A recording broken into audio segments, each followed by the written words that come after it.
Hello my dear students, मैं Shakir sir एक बार फिर से आप सभी बच्चों का आपकी अपनी केमिस्ट्री क्लास के अंदर वेलकम करता हूं।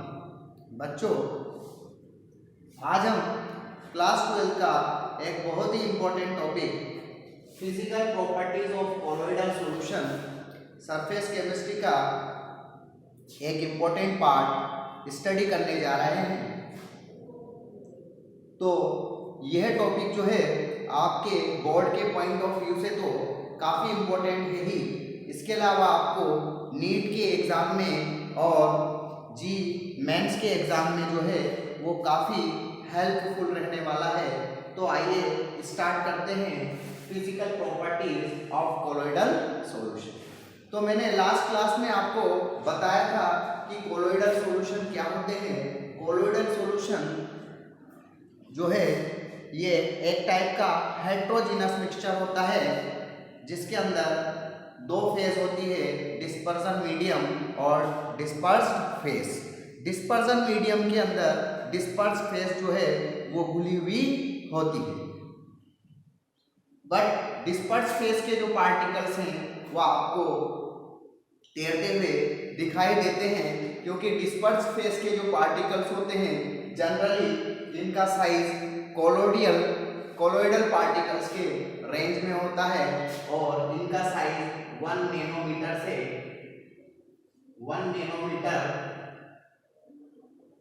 1000 नैनोमीटर के बीच में होता है। Due to this reason disperse phase के जो पार्टिकल्स होते हैं वो सॉल्यूशन के अंदर हमें तैरते हुए दिखाई देते हैं। तो आज हम कोलोइडल सॉल्यूशन की जो फिजिकल प्रॉपर्टीज हैं, क्या क्या फिजिकल प्रॉपर्टीज जो है वो कोलोइडल सॉल्यूशन शो करते हैं, क्योंकि इनके अंदर कोलोइडल पार्टिकल्स पाए जाते हैं। कोलोइडल पार्टिकल्स दो टाइप के हो सकते हैं, पॉजिटिव कोलोइडल पार्टिकल्स हो सकते हैं या नेगेटिव कोलोइडल पार्टिकल्स हो सकते हैं। तो इन कोलोइडल पार्टिकल्स की वजह से यहाँ कोलोइडल सॉल्यूशन जो है कुछ प्रॉपर्टी शो करते हैं, like brownie motion, like Kindle effect, like peptization, like coagulation. ये सब जो है एक कोलोइडल सॉल्यूशन की फिजिकल प्रॉपर्टीज बताते हैं। तो हम स्टार्ट करते हैं फ्रॉम ब्राउनी मोशन।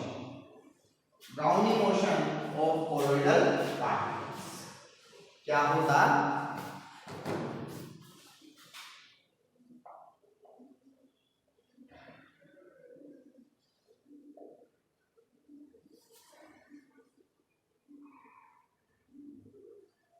आपने देखा होगा कि जब कभी हम पानी के अंदर पोलन ग्रेन को डालते हैं तो पोलन ग्रेन जो है वो उस पानी के अंदर जो है जिग-जैग मोशन करता हुआ दिखाई देता है, यानी उसकी एक कोई सर्टेन डायरेक्शन आपको नहीं दिखाई देती, वो आपको इस तरीके से जो है किसी भी डायरेक्शन में मोशन करता हुआ दिखाई देता है। इसी तरीके से जब एक ब्राउनी नाम के साइंटिस्ट ने एक कोलोइडल सॉल्यूशन की स्टडी की तो उसने पाया कि कोलोइडल सॉल्यूशन के अंदर जो कोलोइडल पार्टिकल्स होते हैं इनका भी इसी तरीके से एक जिग-जैग मोशन देखा जाता है। इस जिग-जैग मोशन को ही उसने ब्राउनियन मोशन नाम दिया। तो एक्चुअल में ब्राउनी मोशन जो है कोलोइडल सॉल्यूशन की जो है एक काइनेटिक प्रॉपर्टी होती है। This is kinetic property of colloidal solution. तो ब्राउनी मोशन जो है ये कोलोइडल सॉल्यूशन का एक काइनेटिक प्रॉपर्टी होता है, जिसमें जो कोलोइडल पार्टिकल्स होते हैं, colloidal particles of solution show zigzag motion.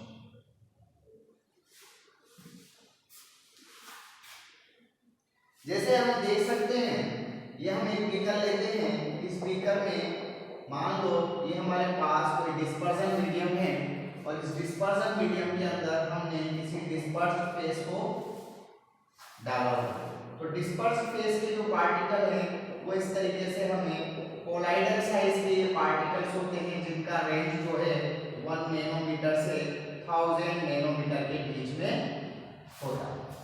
तो ये जो डिस्पर्स फेस है, डिस्पर्स फेस के जो पार्टिकल्स होते हैं वो कोलोइडल साइज के अंदर होते हैं और इन पार्टिकल्स को जब हम देखते हैं, जब ब्राउनी ने इन पार्टिकल्स के मोशन को देखा तो उसने पाया कि ये जो पार्टिकल्स होते हैं ये डिस्पर्जन मीडियम के अंदर जिगजैग मोशन करते हुए दिखाई देते हैं और इस तरीके के जिगजैग मोशन को इसने ब्राउनी मोशन नाम दिया। एक्चुअल में ब्राउनी मोशन होने का रीजन क्या होता है इसकी बात हम थोड़ा सा इसमें कर लेते हैं। तो Brownie motion is due to unequal force in between dispersion medium and dispersed phase. जैसे कि हम समझ सकते हैं, सपोज करो डिस्पर्जन मीडियम में डिस्पर्स्ड फेस जो है वो खुली हुई है, तो यहाँ अगर इनके बीच में इन दोनों dispersion medium and dispersed face के बीच में अगर इक्वल फोर्स लगता है, equal in between dispersion face and dispersion medium, अगर दोनों के बीच में इक्वल फोर्स लगता है तो इक्वल फोर्स लगने की वजह से ये डिस्पर्स फेस के पार्टिकल जो है वो डिस्पर्जन मीडियम के अंदर जो है वो इजीली घुल जाते हैं, सोल्यूबल हो जाते हैं। लेकिन जब डिस्पर्जन मीडियम के पार्टिकल का साइज थोड़ा बड़ा होता है, यानी वो कोलोइडल साइज में होते हैं, तो डिस्पर्जन मीडियम के पार्टिकल जब कोलोइडल साइज के अंदर होते हैं तो डिस्पर्स फेस और डिस्पर्जन मीडियम के बीच में इक्वल फोर्स ना लगकर अनइक्वल फोर्स लगता है और इस अनइक्वल फोर्स लगने की वजह से ये पार्टिकल जो है वो जिगजैग मोशन करते हुए दिखाई देते हैं। इसी के साथ हम एक दूसरी इसकी प्रॉपर्टी की बात करते हैं, दैट इज टिंडल इफेक्ट।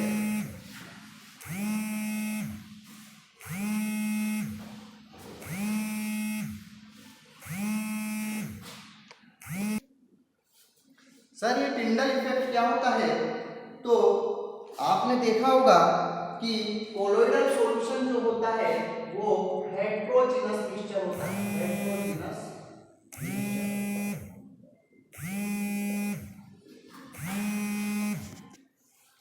तो इस हेट्रोजीनस मिक्सचर के अंदर जब हम कोई बीम ऑफ लाइट पास करते हैं तो उस बीम ऑफ लाइट के अंदर हमें जो है डिस्पर्स फेस के कोलोइडल साइज के जो पार्टिकल्स होते हैं वो विजिबल होते हैं, यानी वो हमें दिखाई देने लगते हैं। और इस पाथ के अंदर, विजिबल लाइट के पाथ के अंदर जो हमें कोलोइडल पार्टिकल्स डिस्पर्स फेस के जो कोलोइडल पार्टिकल्स होते हैं वो विजिबल हो जाते हैं और इसी इफेक्ट को टिंडल ने टिंडल इफेक्ट नाम दिया। तो हम यहाँ देख सकते हैं कि सपोज करो ये हमारे पास एक बीकर है और इस बीकर में हमारे पास जो है डिस्पर्स फेस और डिस्पर्जन मीडियम दोनों मौजूद। ये डिस्पर्स फेस है, this is disperse phase and this is dispersion medium.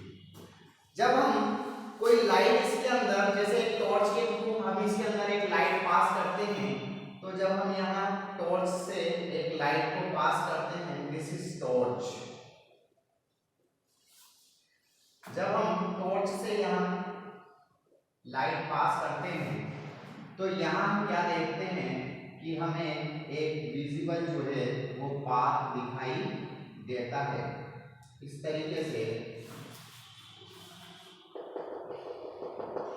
एक विजिबल पाथ हमें दिखाई देता है, जिसे हम टिंडल कोन कहते हैं, टिंडल कोन। और इस टिंडल कोन के अंदर हमें जो है डिस्पर्स फेस के जो पार्टिकल होते हैं, डिस्पर्स फेस के जो कोलोइडल पार्टिकल्स होते हैं जिनका साइज 1 नैनोमीटर टू 1000 नैनोमीटर होता है, ये हमें इस कोन के अंदर बीम ऑफ लाइट पड़ने की वजह से ये हमें विजिबल हो जाते हैं, यानी दिखाई देने लगते हैं। तो कोलोइडल पार्टिकल्स विजिबल फॉर्म में हमें दिखाई देने लगते हैं। इसको इस तरीके से सबसे पहले टिंडल नाम के साइंटिस्ट ने इस इफेक्ट को देखा और इसे टिंडल इफेक्ट उसने नाम दिया। तो टिंडल इफेक्ट एक्चुअल में कोलोइडल सॉल्यूशन हेट्रोजीनस मिक्सचर होता है और ड्यू टू हेट्रोजीनस मिक्सचर इसके डिस्पर्जन मीडियम के अंदर जो डिस्पर्स्ड फेस होती है, जो कोलोइडल पार्टिकल्स होते हैं, वो तैरते रहते हैं। और जब कोई बीम ऑफ लाइट इसके ऊपर डाला जाता है तो इस बीम ऑफ लाइट के अंदर ये जो कोलोइडल पार्टिकल्स होते हैं ये विजिबल हो जाते हैं, यानी ये हमें आसानी से दिखाई देने लगते हैं। And this effect known as Tyndall effect. ऐसा इफेक्ट जैसा कि आपने देखा होगा गर्मियों में जनरली मकानों में छोटे छोटे से सुराख हो जाते हैं और उन सुराख से जब लाइट की एक रेस जो है वो अंदर आती है तो उस विजिबल लाइट के पाथ के अंदर आपको एयर के अंदर जितने भी छोटे छोटे पार्टिकल्स तैरते हुए नजर आते हैं, ये पार्टिकल्स आपको विजिबल होने लग जाते हैं, यानी आसानी से दिखाई देने लग जाते हैं। This is the best example of Tyndall effect. इसी तरीके से जो सॉल्यूशन के कोलोइडल पार्टिकल्स होते हैं, कोलोइडल पार्टिकल्स जो है बीम ऑफ लाइट के अंदर चमकने लगते हैं, यानी विजिबल हो जाते हैं। और this visibility of colloidal particles in the path of beam of light is called as a Tyndall effect. तो ये था हमारे पास इसका Tyndall effect is the very important property of colloidal solution. इसके बाद हम इसकी एक नेक्स्ट प्रॉपर्टी पढ़ने जाते हैं, that is very important property, that is called as a peptization.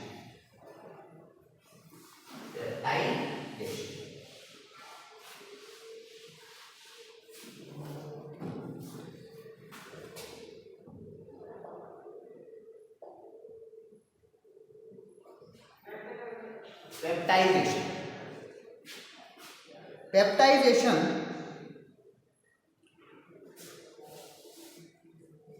is a process for the formation of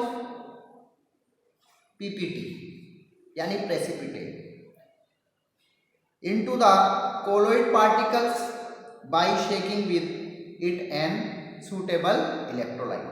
तो हम कह सकते हैं peptization the process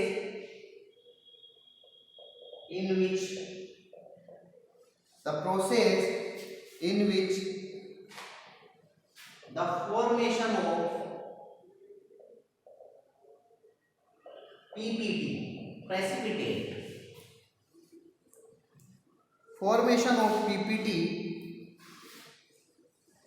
into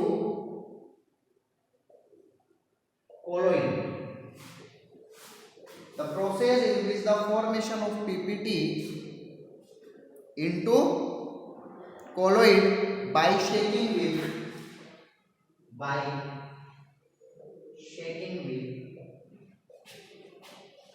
an electrolyte, कोई भी एक suitable electrolyte.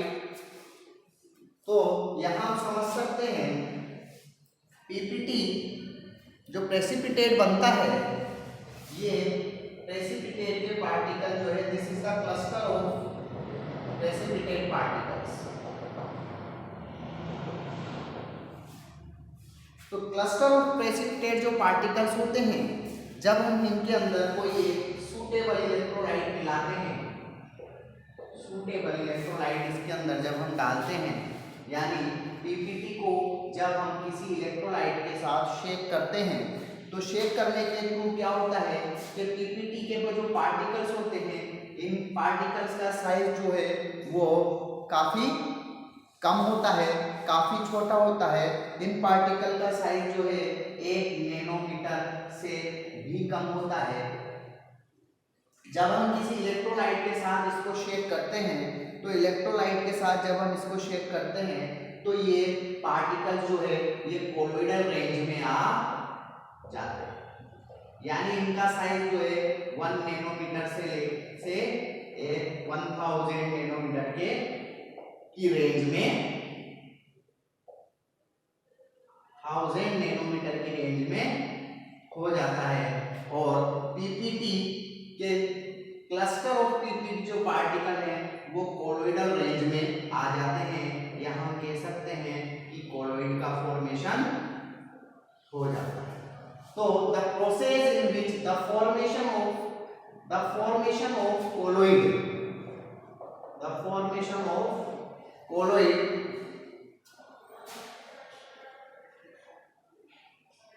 from the PPT by shaking with an electrolyte is called peptidation.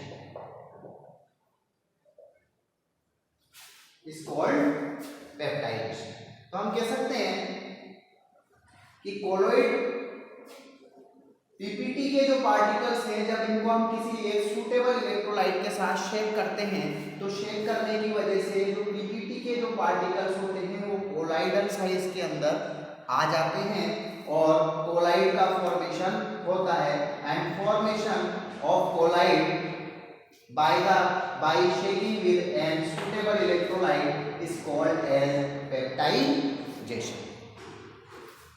इसी के अंदर हम पेप्टाइडेशन के बाद इसकी एक नेक्स्ट प्रॉपर्टी पढ़ते हैं, that is very important property of colloidal solution, it is coagulation.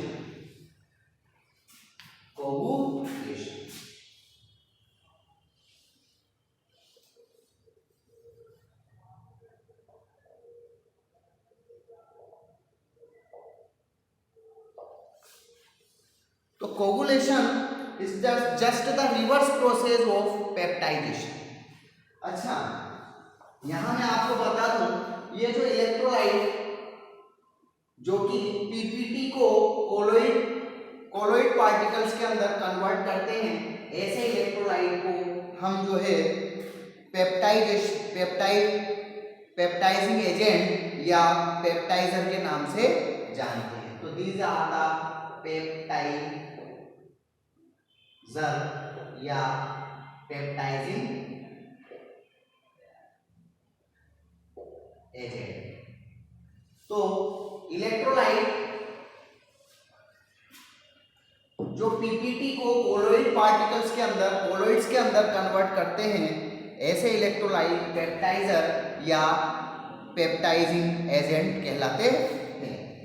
Coagulation की जब हम बात करते हैं, तो coagulation is the reverse process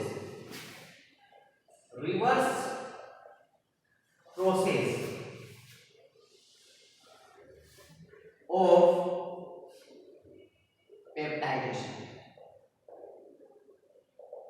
यानी पेप्टाइडेशन की प्रोसेस को अगर हम रिवर्स कर दें, यानी कोलोइडल पार्टिकल्स जिनका रेंज 1 नैनोमीटर से 1000 नैनोमीटर के बीच है, अगर हम किसी तरीके से इनको एग्रीगेट करा दें, एग्रीगेट कराकर in the presence of electrolyte, जिसे हम पेप्टाइजर या पेप्टाइजिंग एजेंट भी नाम देते हैं, तो in the presence of electrolyte जब कोलोइडल रेंज के पार्टिकल्स को हम जो है वो पीपीटी के अंदर कन्वर्ट करते हैं, तो इस प्रोसेस को, इस रिवर्स प्रोसेस को हम जो है कोगुलेशन नाम, तो coagulation is the reverse process of peptization, या हम कह सकते हैं कि कोलोइडल पार्टिकल्स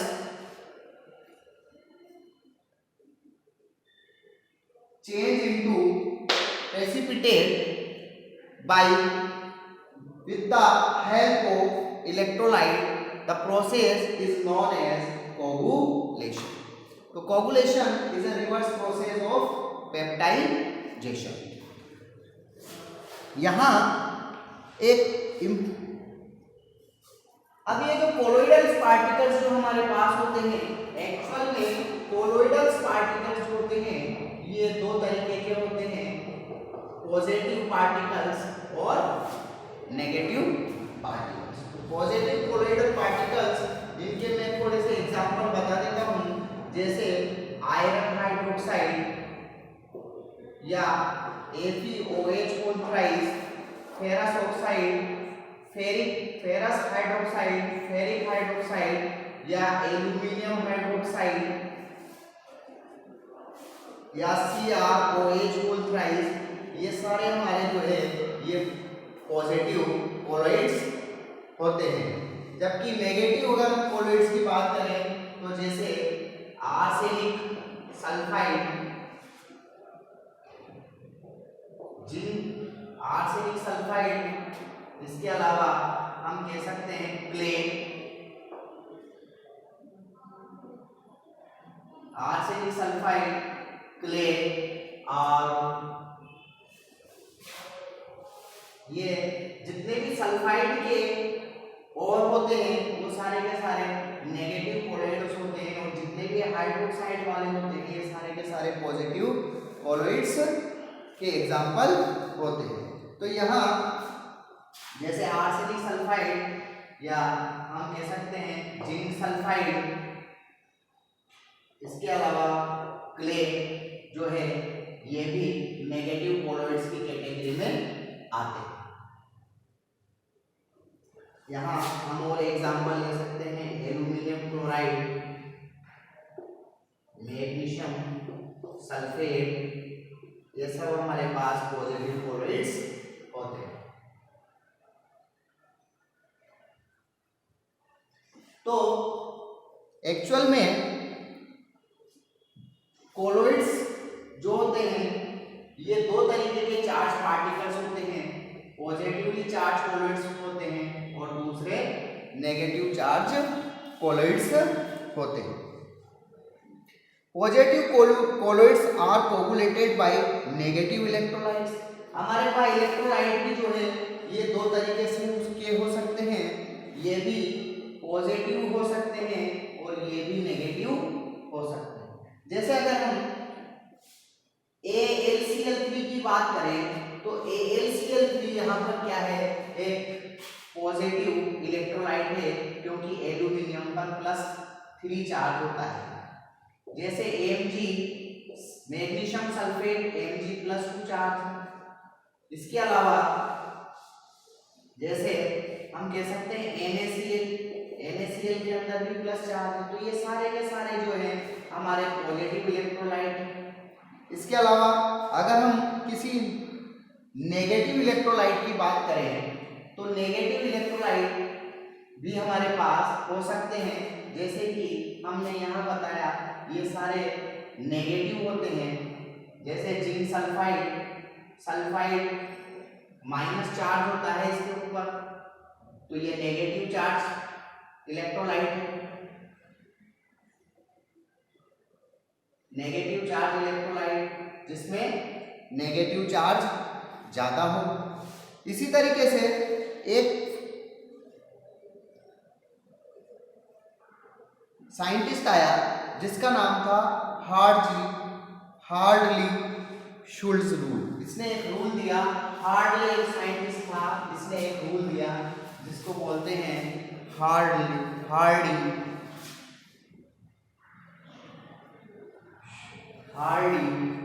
शुल्ट्ज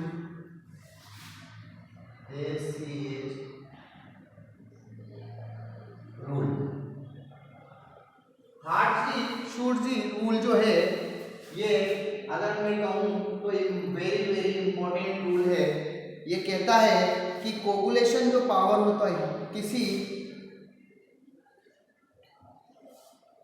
कोलोइड के ऊपर या किसी इलेक्ट्रोलाइट के ऊपर एक कोगुलेशन पावर पाई जाती है, और ये कोगुलेशन पावर जो है ये magnitude is directly proportional to the magnitude the charge on ions.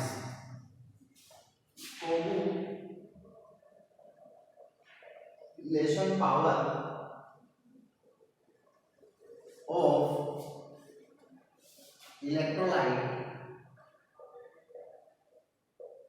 coagulation power of electrolyte is directly proportional to the magnitude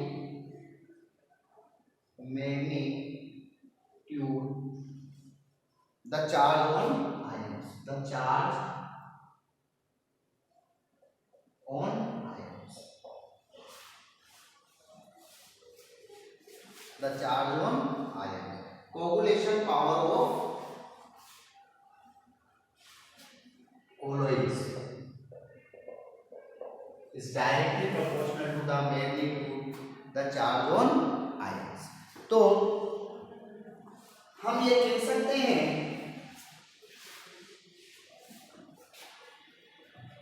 क्योंकि हमारे पास कोलोइड भी दो टाइप के हैं और हमारे पास इलेक्ट्रोलाइट भी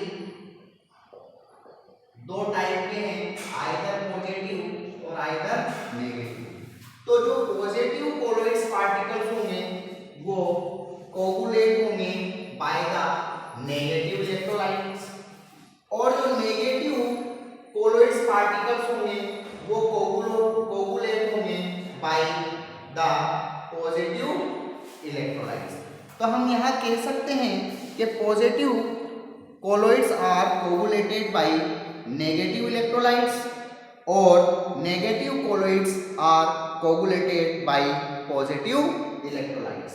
तो यहां से क्वेश्चन में कहा जाता है कि what is the order of coagulation power, what is the